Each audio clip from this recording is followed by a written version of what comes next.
Si nos querés contar algún recuerdo de Malvinas, con qué edad te tocó ir, cuánto estuviste. Recuerdos tengo muchos, los tengo prácticamente grabados en la memoria para toda la vida. Yo tenía 19 años, para mí era la mejor edad para ir. ¿Por qué? Porque la gran mayoría de nosotros todavía no tenía la carga de una familia. En lo que fue el servicio militar tuvimos la posibilidad de convivir en igualdad de condiciones con tipos que venían de espectros socioculturales totalmente dispares. Sí. O sea, del tipo que era universitario al tipo que no sabía para qué era un cepillo de dientes, por ejemplo. Sí. Pues la verdad que yo soy un tipo, hijo de clase media laburante, hijo único, y la verdad que yo tenía muchos privilegios que estos muchachos no tenían. Entonces, bueno, yo aprendí a valorar ahí un montón de cosas que por ahí antes no valoraba. Recuerdo que el sorteo mío yo lo viví en el patio del colegio. Yo estaba en el último año de la secundaria, estaba terminando la secundaria, y en el diciembre siguiente yo daba mi ingreso a la universidad. En aquel momento no existía el ciclo básico, sino que a la universidad se ingresaba por un examen de ingreso. Sí. Con cupos, bueno. Y yo aprobé mi examen de ingreso y empecé a cursar la Facultad de Agronomía cuando me convocan más o menos en marzo del 81 para el servicio militar. Después, por haberme tocado en un regimiento de capital, seguir con la carrera.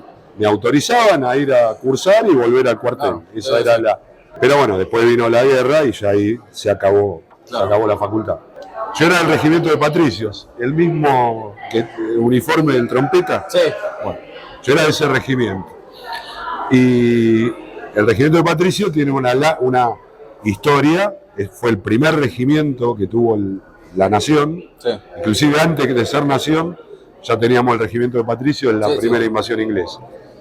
Y bueno, el jefe de ese entonces dice, pero ¿cómo Patricios no va a participar de una gesta patriótica siendo que había participado de todas? Entonces se arma una compañía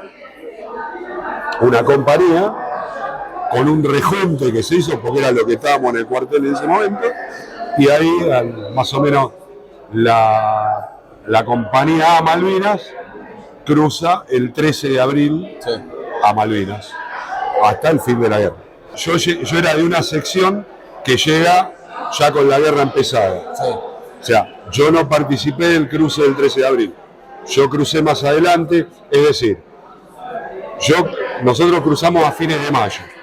Bueno, no habíamos vivido el bautismo de fuego, lo que fue el bombardeo del 1 de mayo, yo eso no lo vi.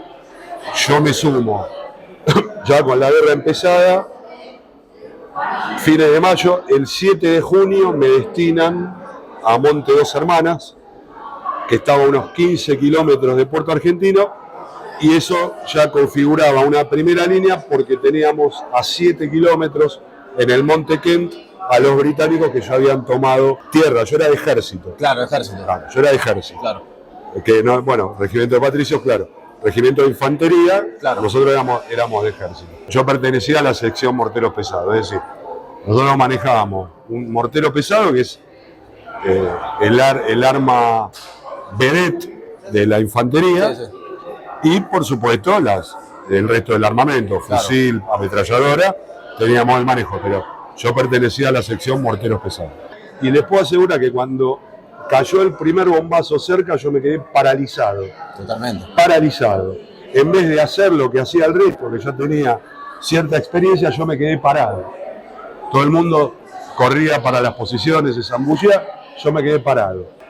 Pero después, el mismo compañerismo, la misma camaradería, la misma convivencia, hacía que el miedo de uno no se convierta en pánico.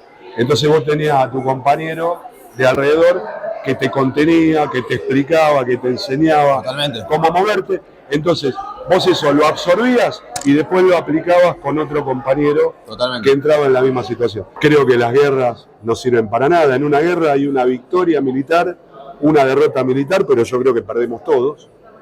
Esa es la realidad de mi visión de lo que es la guerra en sí misma. Pero, insisto, rescato un montón de valores a los que yo antes no les daba pelota, porque yo vivía en una situación cómoda, vivía en una situación cómoda. O sea, los primeros 10 años después de la guerra, nosotros pasamos los peores momentos, tan es así que tenemos tantos compañeros que se suicidaron como muertos en combate, justamente por esta cuestión del abandono del Estado, estar silenciados.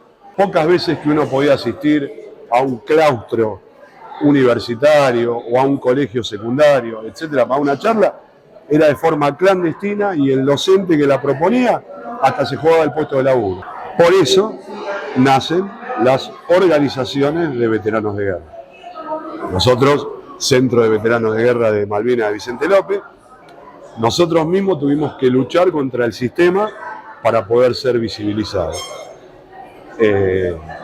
Pero a todo nivel, ¿no? O sea, uno concurría a una entrevista laboral y el solo hecho de mencionar que uno había estado en Malvinas te excluía del puesto. Pero necesitamos que los jóvenes empuñen la bandera y sigan sin claudicar en el reclamo de soberanía. Más que nada, palabra de agradecimiento y que nada, que siempre van a ser nuestros héroes. Muchas gracias. ¿Te puedo dar un abrazo? Sí, cómo no. Gracias, querido. Gracias. Muchas gracias.